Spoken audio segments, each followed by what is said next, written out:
Welcome back.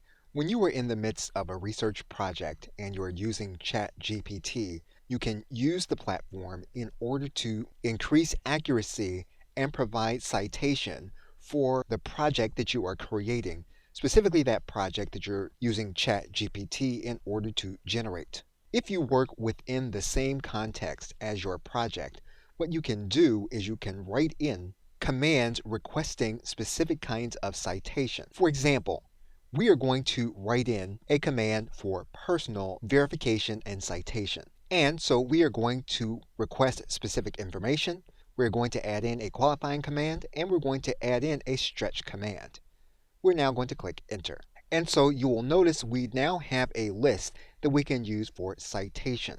We can go one step further and we can request for specific information that we can use to verify our research.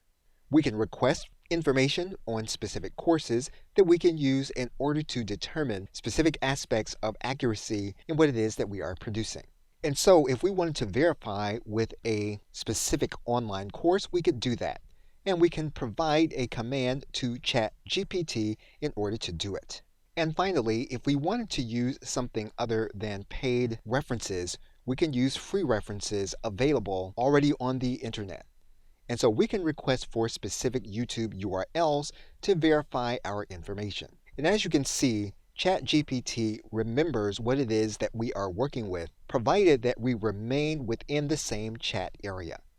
So we're now going to give ChatGPT a specific command. In this case, ChatGPT completed its results but did not provide us URLs for the last topic. So we're going to go back and we're going to request that ChatGPT give us the information for our last point in our topic.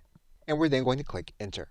So you can verify information, provide accuracy and citation for any information that you choose to retrieve from ChatGPT.